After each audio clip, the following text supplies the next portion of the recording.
कि एक स्त्री को सक्षम बनाने से ही समाज का कल्याण होगा।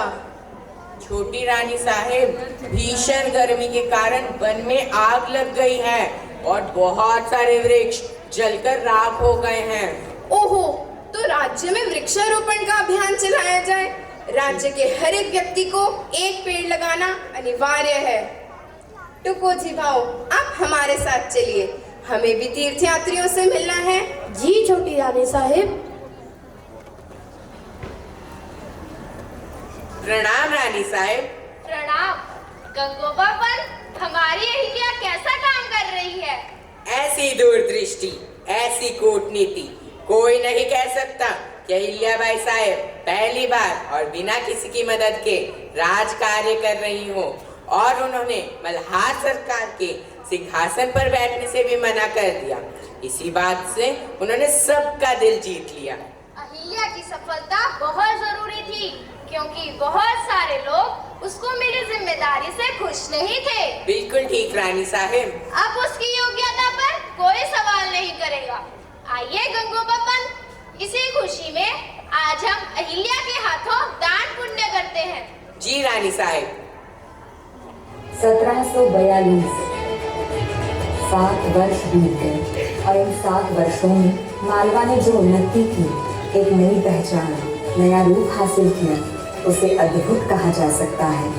मारवाड़ के राठौर हो या मदुराई साम्राज्य के सेतुपति, मल्हार राव होलकर की प्रसिद्धि हर तरफ पहुंच चुकी थी। राजधानी बनने के बाद इंदौर भी हर दृष्टि से फल फूल रहा था, हर दिशा में तरक्की और समृद्धि की तरफ बढ़ रहा था।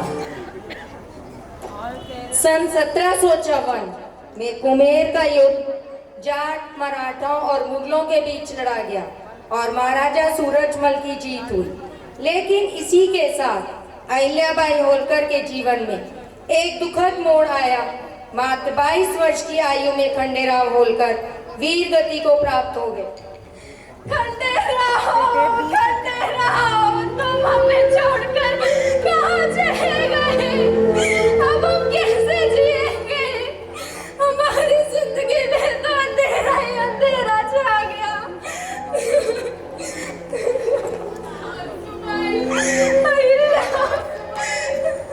छोटे सुबेदार जी हमें छोड़कर चले गए। अब मैं किसके लिए जीऊं?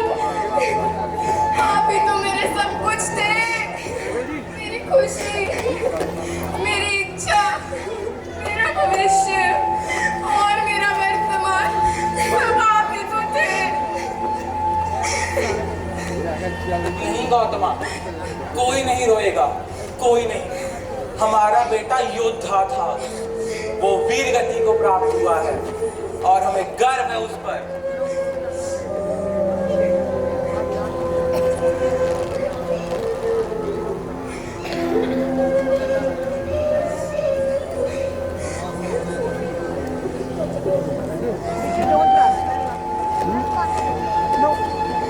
सासूबाई, अब मुझे भी सती होना है, मुझे भी सती होने की अनुमति दीजिए।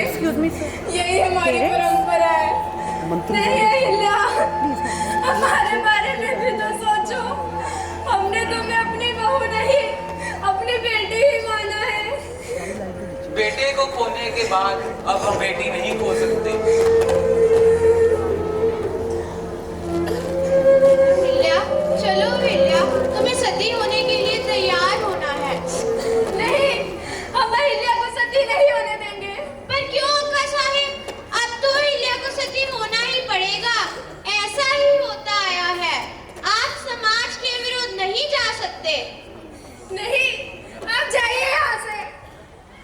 छोटी रानी को सती होना ही पड़ेगा। हाँ, होना ही पड़ेगा। टुको जी, ये शोर कैसा है? महाराज, प्रजा महल के बाहर खड़ी है। वो छोटी रानी साहिब को सती होने के लिए कह रही हैं। महाराज, आचार्य जी आपसे मिलना चाहते हैं। प्रणाम आचार्य जी। महाराज, ये हम क्या सुन रहे हैं? आप छोटी रानी को सती होने से रोक रहे हैं। बिल्कुल ठीक सुना है आपने। छोटी रानी का सती होना अनिवार्य है। उन्हें इस प्रथा का पालन करना ही होगा। वो राजघराने से संबंध रखती हैं, वो ऐसा पाप नहीं कर सकती। अगर वो ऐसा नहीं करेगी तो हम आम जनता से क्या उम्मीद रख सकते हैं? यही कानून है। इस तरह तो कल को हर कोई इस प्रथा का उल्लंघन करेगा। ये हमें स्वीकार नहीं है। बस क्षमा कीजिए आचार्य जी, अहिल्या ने कोई पाप नहीं किया है। अहिल्या के सती ना होने का फैसला उसका नहीं, हमारा है। हमने और रानी साहिबा ने पहल की है इस परंपरा को बदलने की। हम मालवा का भविष्य अग्नि के हवाले नहीं कर सकते।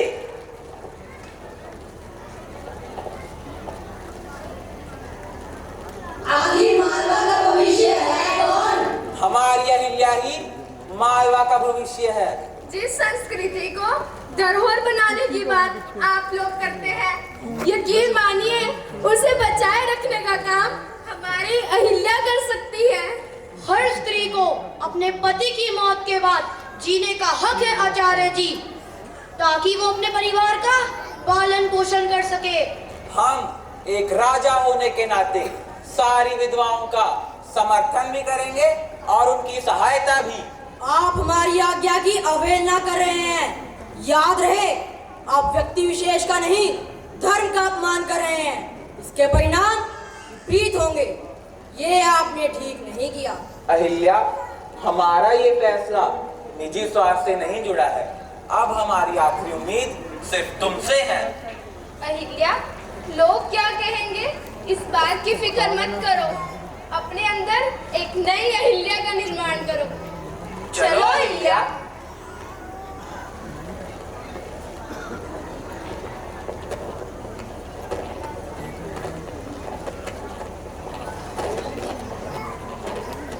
गंगोबा, सरकार ने छोटी रानी साहिब को मालवा का भविष्य घोषित किया है। मल्हार सरकार के इस फैसले से हम सहमत नहीं हैं टुको जी। ये आप कैसी बातें कर रहे हैं? खुद मालवा के सूबेदार जी का फैसला है ये। खंडेराव की मृत्यु माना मालवा की राजनीति में बहुत बड़ी घटना है, लेकिन ये मालवा के राजनीतिक जीवन का अंत नहीं है। ऐसे में जनता का सामाजिक साथ बहुत जरूरी है, पर मल्हार सरकार ने उनकी ही भावनाओं को आहत कर दिया। लेकिन वो अपनी जगह सही है। इस समय अहिल्या को खो देना मालवा के लिए ठीक नहीं होगा। टुको जी, अहिल्या और मालवा के प्रति आपकी निष्ठा हमें मालूम है, जो सराहनीय भी है। लेकिन कभी कभी व्यक्ति विशेष से ऊपर देश के बारे में भी सोचना पड़ता है। माना कि अहिल्या के कई फैसले अतुलनीय थे, लेकिन इसका मतलब यह नहीं उनके बिना राजकार्य चलेगा ही नहीं। किसी के बिना कुछ नहीं रुकता टुको जी, इतिहास गवाह है। बिल्कुल ठीक, लेकिन जिस इतिहास की आप बात कर रहे हैं वो कुछ गिने चुने लोगों से ही बनता है, और अहिल्या उनमें से एक है। आप मेरा इशारा समझ नहीं रहे हैं टुको जी। और हाँ, राघोबा दादा भी इस बात से बहुत नाराज हैं। आप भी इस बारे में गहराई से विचार अवश्य कीजिएगा। अच्छा। समय बीतता गया और 20 मई 1766 में व्रत मल्हार राव की मृत्यु हो गई। कुछ दिनों बाद अहिल्या के इकलौते पुत्र मालेराव की भी मृत्यु हो गई। नियम के अनुसार किसी महिला को सूबेदार नहीं बनाया जा सकता था। इसी का फायदा गंगोबा उठाना चाहते थे और उन्होंने राघोबा पेशवा के साथ मिलकर मालवा का साम्राज्य छीनने की योजना बनाई। एक महिला का इतना शक्तिशाली होना उन्हें पसंद नहीं था। बाहरी ताकतों का दबाव बढ़ता ही जा रहा था। मैं अहिल्या खंडेराव होलकर महादेव के नाम से उन्हें साक्षी मानते हुए ये शपथ लेती हूँ। मेरे लिए अपने प्रजा की खुशी और उनका विकास सर्वोपरि होगा। अहिल्या बाई होलकर, आपको वचन देती हूँ कि मालवा की आन बान और शान के लिए अपनी जान की बाजी तक लगा दूंगी। छोटी रानी साहिब, हमें गंगोबा की गतिविधियों पर शक हो रहा है। कुछ तो चल रहा है उनके दिमाग में। नहीं टुको जी भाऊ, ऐसा कुछ नहीं है। महारानी की जय हो। क्षमा करें, क्या मैं आपसे कुछ देर अकेले में बात कर सकता हूँ? तुम निडर होकर बोल सकते हो। राघोबा दादा पेशवा अपनी बड़ी सेना के साथ आक्रमण करने आ रहे हैं। वो शिप्रा नदी के किनारे पहुंच चुके हैं। देखिए यह पत्र गंगोबा ने उन्हें लिखा।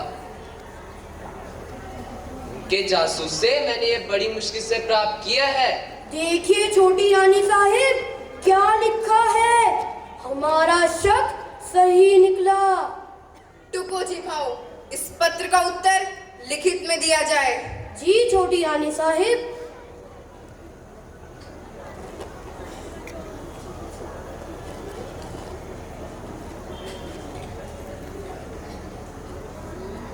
ये पत्र जाकर राघोबा पेशवा को दिया जाए।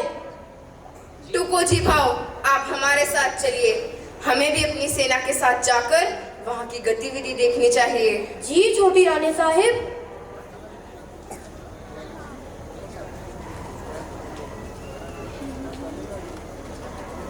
राघोबा दादा, हमारी सेना शिप्रा नदी तक पहुंच चुकी है। गंगोबा, मालवा का क्या हाल है? कोई खबर आई है क्या? हम भी उसी का इंतजार कर रहे हैं। महाराज की जय हो।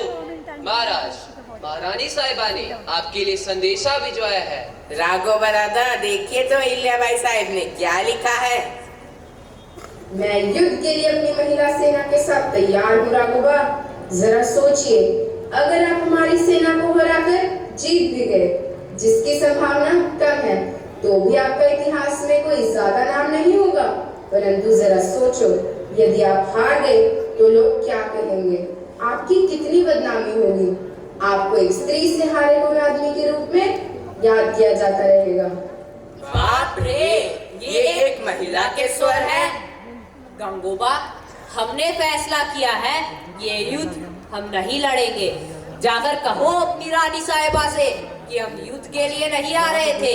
हम तो उनके पुत्र मालेराव की मृत्यु का शोक व्यक्त करने आ रहे थे। गंगोबा, एक स्त्री ने हमें बिना युद्ध लड़े पत्र लिखकर ही हरा दिया। राघोबा दादा, अहिल्याबाई साहब को एक अबला समझने की भूल मत कीजिए। यही सोच नारी शक्ति का प्रतीक है। गंगोबा, हमारे विचार से अब हमें अपनी सेना के साथ प्रस्थान करना होगा। राघोबा दादा, आपका यह विचार बिल्कुल उचित है। इस तरह अहिल्या ने अपनी चालाकी से राघोबा को लड़े बिना ही हरा दिया। शिव के प्रति उनका समर्पण भाव इस बात से पता चलता है कि राज आज्ञाओं पर हस्ताक्षर करते समय अपना नाम नहीं लिखती थी, बल्कि पत्र के नीचे केवल श्री शंकर लिख देती थी। अपने जीवन काल में ही जनता उन्हें देवी कहने लगी थी। इतना बड़ा व्यक्तित्व जनता ने अपनी आंखों से देखा ही कहाँ था। इन्हीं के नाम से मध्य प्रदेश के इंदौर हवाई अड्डे का नाम देवी अहिल्याबाई होलकर अंतर्राष्ट्रीय हवाई अड्डा रखा गया है। काशी विश्वनाथ कॉरिडोर में प्रधानमंत्री श्री नरेंद्र मोदी जी ने देवी अहिल्याबाई की मूर्ति का अनावरण किया और उनके नाम से डाक टिकट भी जारी किया है। 13 अगस्त सन 1795 को उनकी जीवन लीला समाप्त हो गई और टुकोजीराव होलकर ने राज्य अधिकार ग्रहण किया। उन्हें एक बुद्धिमान, तीक्ष्ण सोच और दूरदृष्टि रखने वाली शासिका के तौर पर याद किया जाता है। मैं शक्ति हूँ और शांत भी, मुझ में शौर्य है तो क्षमा भी है, महत्वाकांक्षा तो धैर्य भी, करुणा है तो क्रोध भी है, गुणों का मुझ में खजाना और गुणों की खान भी। हे पुरुष, तू स्त्री को कभी भी नहीं हरा सकता, कभी भी नहीं, क्योंकि स्त्री कभी जीतना ही नहीं चाहती। याद रहे, हराया उसको जा सकता है जो जीतने की चेष्टा करे। स्त्री तो अजय है सदा से, जन्म से। अभी तो सफर शुरू किया है, उड़ान अभी बाकी है। अरे अभी तो नापी है मुट्ठी भर जमीन, अभी नापना आसमान बाकी है, आसमान बाकी है। जगत जननी नारी, उतारो मुझे जिस क्षेत्र में सर्वश्रेष्ठ कर दिखाऊंगी। औरों से अलग हूँ दिखने में, पर कुछ अलग करके ही जाऊंगी। चाह नहीं है एक अलग नाम की, इसी को महान बनाऊंगी। नारी हूँ मैं इस युग की, नारी की अलग पहचान बनाऊंगी। चाहे जो भी मैं बन जाऊं, गर्व से नारी ही कहलाऊंगी। चाहे युग कोई सा आए, मैं ही जगत जननी कहलाऊंगी। दुनिया के इस कठिन मंच पर एक प्रदर्शन मैं भी दिखलाऊंगी। कठपुतली नहीं किसी खेल की, अब स्वतंत्र मंचन कर पंचम लहराऊंगी। Our guest of honor for the evening, Rotarian Ghanshyam Kansalji, District Governor, Rotary International, Chairman, MN International Polymer.